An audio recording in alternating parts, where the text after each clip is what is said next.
I'll do the editing of this thing later. So this is the data I have, and then I have, where is the output? It's not showing the output. Here is output, ma'am.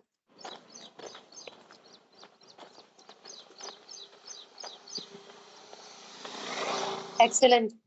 Good. Ma'am, I was trying to do this here as well, but you can see it's not doing the thing. I'll just have to buy. Okay. And But after that, I'll do the rest of the thing.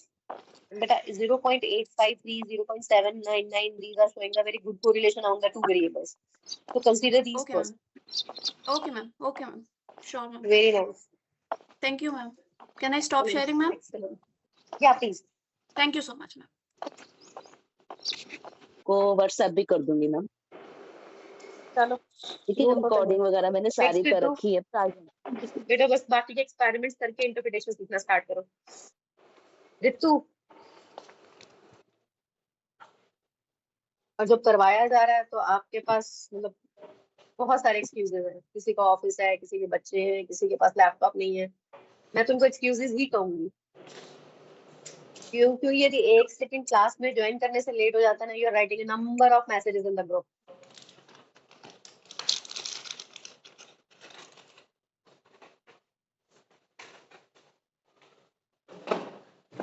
Gokul, Meenakshi.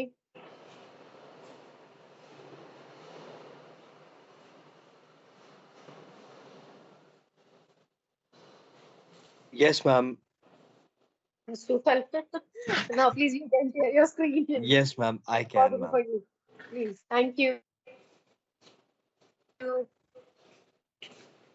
Ma'am, शायद rights नहीं है, इसमें आ रहा है कि only Okay, right. Yeah, now please.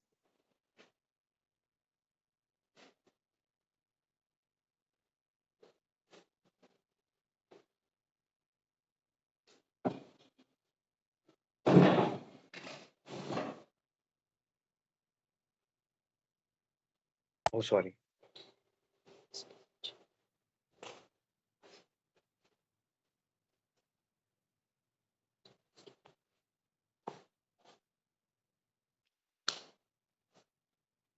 Ma'am, I tried.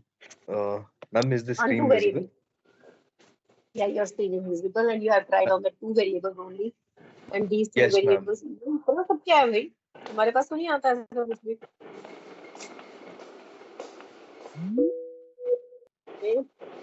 Positive correlation है, because आपने diagram देखा जाए कभी 1 आ रहा है होटल टाइप और एज में, और होटल टाइप और एज के साथ भी।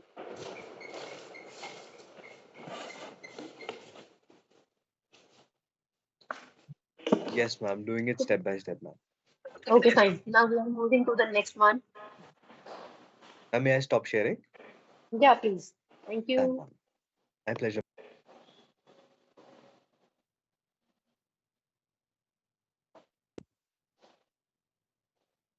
Tell Karishma. Karishma? Yes, ma'am. Please. Ma'am. Class start कैसे कहा था कि करिश्मा को सबसे ज्यादा अच्छे से आने लगी चीजें। You are always ready to show them.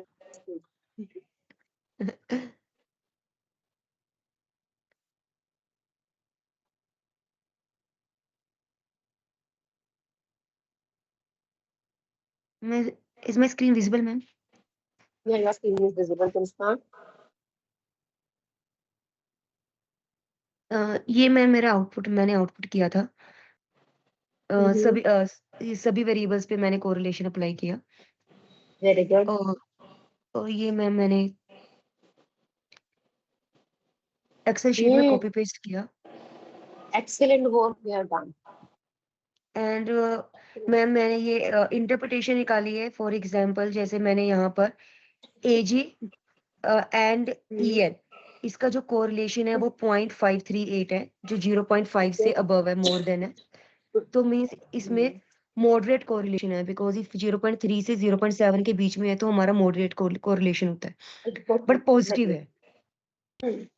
Excellent. ऐसे ही मैम हम सभी का इंटरप्रिटेशन निकाल सकते हैं, तो Yes, ये good, मैंने good. Thank you, Krishna. Now we are going Thank you. to another one experiment, that is regression. पहले हम डिस्कस करते हैं कि रिग्रेशन होता क्या है. रिग्रेशन शो करता है इम्पैक्ट कि how any dependent variable is affecting the another one variable. Like I just taken the example of the hypothesis, there is a significant impact of this on that variable. That is showing the impact. जब भी बात impact की है, influence की है, तो हम बात करते हैं रिग्रेशन की.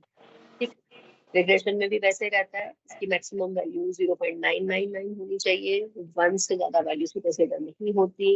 इसमें वैसे ही डिग्रीज होती हैं, highly dependent on another one, less moderate, these are the degrees. इसके स्टेप्स क्या रहते हैं? I'm just sharing my screen. Is the screen is visible to you all? क्या Yes, सबको ma'am. मेरी screen visible है? Go to Yes, ma'am. analyze, then regression, then linear. Go to analyze, then regression, then linear. Just click on the linear. You just have taken any one dependent and another one independent. I just consider S1 dependent on E2. Fine. Now go to statistics. Estimates ले लेते हैं, model fit ले लेते हैं. दोनों चीजों को लेने के बाद Durbin Watson we can take, then continue, then continue. अब देखो कि मेरे पास डिपेंडेंट और इंडिपेंडेंट वेरिएबल में इसमें screen is visible to you all. Output window show हो रहा है? Yes, ma'am. आउटपुट विंडो में सबसे पहला जो टेबल होता है ना, वो ये शो करता है कि कौन से वेरिएबल्स आपने कौन सी विंडो में फिट किए हैं. Like I have just taken the E2 as a variable entered. दूसरा हमारे पास आ रहा है एंटर मेथड से अप्लाई किया है. Second one is a model summary. Model summary में हमारे पास रहता है R square, adjusted R square, standard error for estimate and Durbin Watson. सबसे पहले आप इसके बारे में लिख लो कि Durbin Watson है क्या. Just note it down.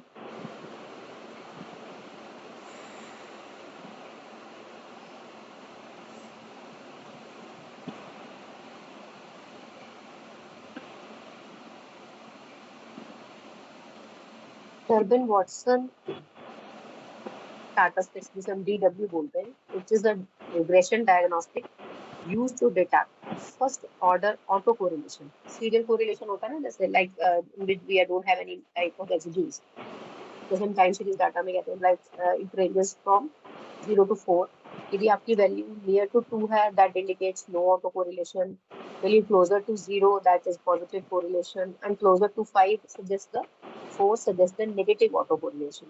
तो डर्बिन वॉटसन के लिए इसका पर्पस क्या है, यूज क्यों किया जाता है? It enables to test the residues are independent. ये एक असम्पशन करा के चलता है ऑर्डिनरी लीस्ट स्क्वायर की. इसमें नो ऑटो कोरिलेशन है. यदि दो वैल्यू है 1.5 से ज्यादा है तो पोटेंशियल पॉजिटिव ऑटो कोरिलेशन रहता है. लेस देन 2.5 है तो पोटेंशियल नेगेटिव ऑटो कोरिलेशन रहता है. इसको मैक्सिमम टाइम यूज करते हैं टाइम सीरीज की कैलकुलेशन के लिए या स्टॉक मार्केट की कैलकुलेशन के लिए. इसीलिए हम डर्बिन वॉटसन टेस्ट को यूज करते हैं रिग्रेशन में. ठीक. Now F is the same thing, the value of ANOVA, analysis of variance among the two. Now mean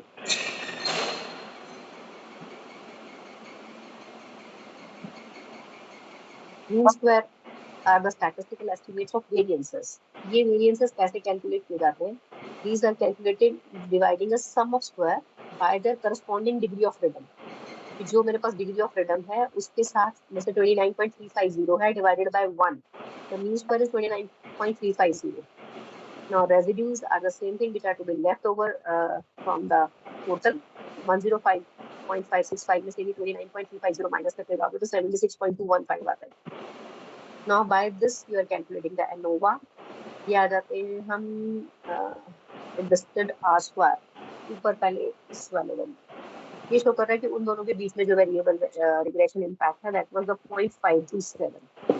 R square 0.278. इसका स्क्वायर करने के बाद adjusted R square showing that इतने पॉइंट तक इसमें एडजस्टमेंट हो सकती है just to calculate the Durbin Watson. इसके बाद आ जाएगा आपके पास कोफिशिएंट का, जिसमें आपके पास दो टाइप के कोफिशिएंट्स होते हैं, एक होते हैं अनस्टैंडर्डाइज्ड और एक होते हैं स्टैंडर्डाइज्ड।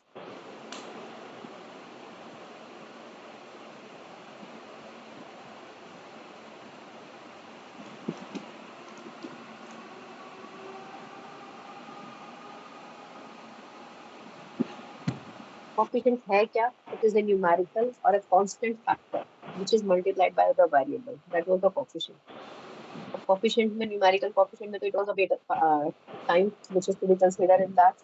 Constant रहता है वो variable change नहीं होता, वो same रहेगा। इसके बाद हमारे पास दो types के coefficients होते हैं, एक हमारे पास रहता है standardized और दूसरा रहता है, ये आप कोई भी वो यूज करोगे ना टेस्ट, तो इसमें दोनों टाइप में हमारे पास कोफिशिएंट आएंगे। तो स्टैंडर्डाइज्ड जो कोफिशिएंट है इसका मीनिंग बीटा की फॉर्म में कैलकुलेट करते हैं। These are the regression estimates which are derived from the data where both, कौन से दो वेरिएबल, जो भी मैंने दो वेरिएबल लिए हैं, that one is dependent on another one, are scaled as a mean of 0 and standard deviation is 1, that was the standardized coefficient. Standardized coefficient की जब हम कैलकुलेशंस करते हैं तो हम इंक्रीज करते हैं सिर्फ प्रेडिक्टर को, बीटा को इंप्रूव करने के लिए। दूसरी तरफ हमारे पास ये मॉडलिंग के लिए यूज होता है, कंपैरिजन के लिए यूज होता है, that shows the relative strength also. उसके बाद हम बात करेंगे अनस्टैंडर्डाइज्ड की। अनस्टैंडर्डाइज्ड कोफिशिएंट्स में हमारे पास रहता है कि जब हम किसी भी वैल्यू को कैलकुलेट करने के लिए बीटा की हेल्प, बीटा को माइनस कर देते हैं 1 में से, 1 minus that value, that was the unstandardized coefficient. In that we don't have any type of specific procedures. Residues characteristics में वैसे ही है कि minimum predicted value 3.39 है, maximum 4.43 है, and remaining same standard deviation और mean तो ये वही रहेंगे जो हम पहले कैलकुलेट कर चुके हैं इस एक वैल्यू में। This is all about the regression. Now just go with the regression on your data.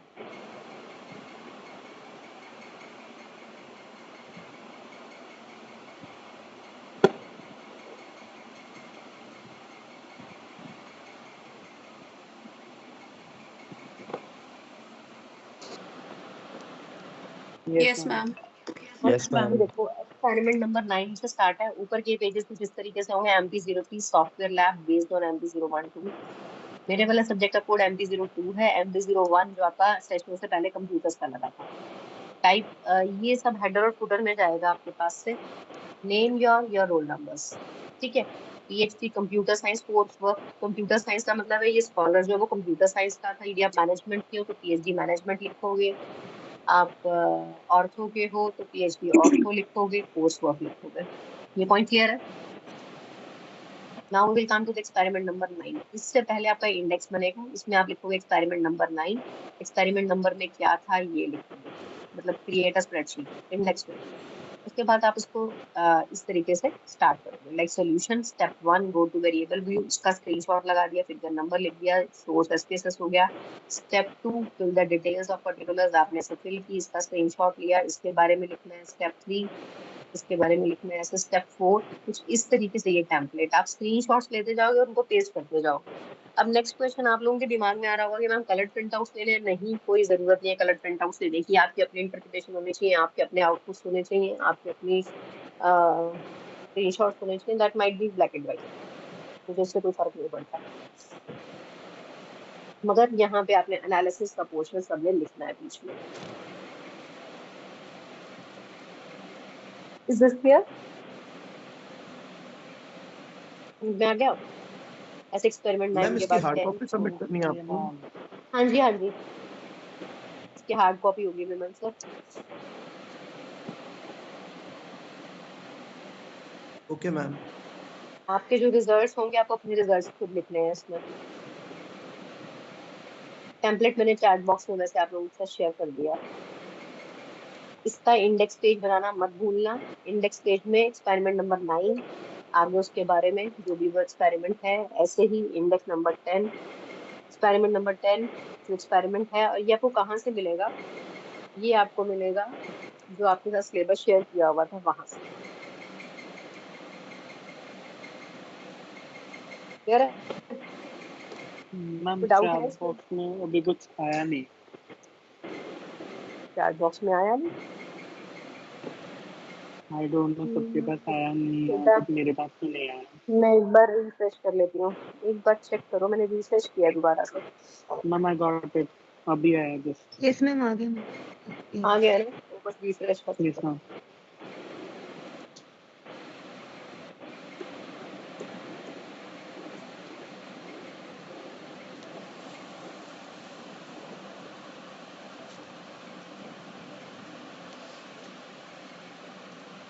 सृष्टि, आपको पता है इस टाइम अटेंडेंस होनी है, इसलिए आप आए हो क्लास में?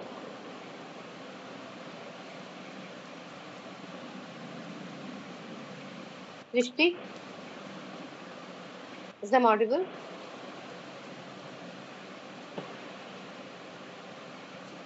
सृष्टि, मेरी आवाज आ रही है? Kindly unmute yourself, Srishti.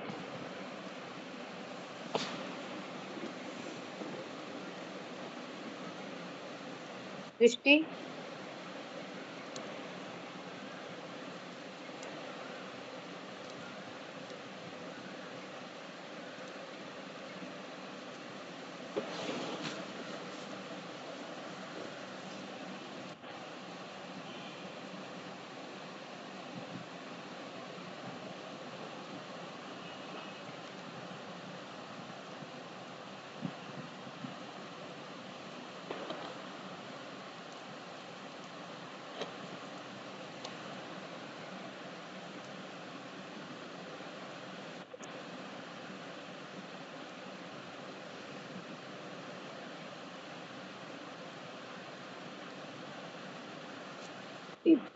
there are 51 scholars in the class at this time. I will just download your attendance at 10:30.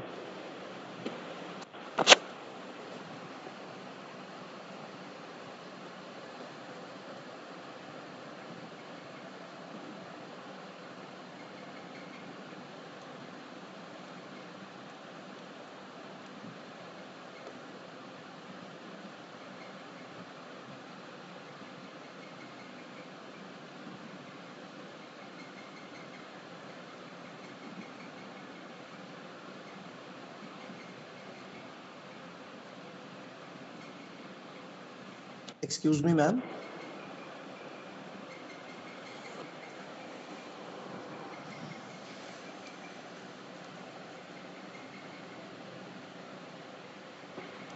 हाँ जी विमल, बोलिए। मैम मैंने जो भी टेस्ट किए थे ना, उसके मैंने स्क्रीनशॉट्स ले लिए, मेरे पास पड़े हैं सारे स्क्रीनशॉट्स, तो मैं उसको पेस्ट कर सकता हूँ इस फाइल में? हाँ उसके जी, हाँ लिए जी, yes yes yes, why not? हाँ जी।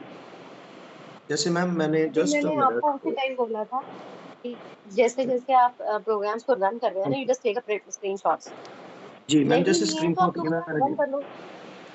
तो आप दोबारा रन कर लो, एक बार प्रैक्टिस भी हो जाएगी और आप लोगों के पास दोबारा से आ जाएंगे।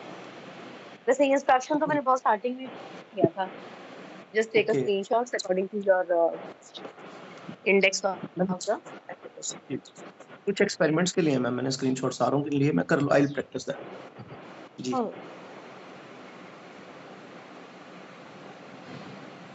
मैं फिर से कह रही हूँ, कोई भी टेम्पलेट वाली फाइल का प्रिंट आउट निकाल के मत लाना, मैं लास्ट मोमेंट पे चेक नहीं करूंगी।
Good morning ma'am.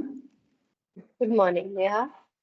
Sorry ma'am, मेरा लैपटॉप से एक्चुअली शेयर नहीं हो पा रहा है, तो क्या मैं आपको यहाँ से पिक्चर लेके दिखा सकती हूँ जो मेरा आया है कोरिलेशन हाँ और हाँ, ये व्हाई नॉट। तो मैं आपको व्हाट्सएप कर सकती हूँ मैम?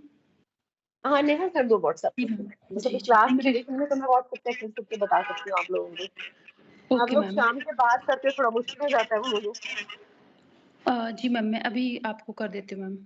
हाँ प्लीज अभी कर दो ना, जी साथ साथ रिवर्ट। जी मैम, जी थैंक यू मैम।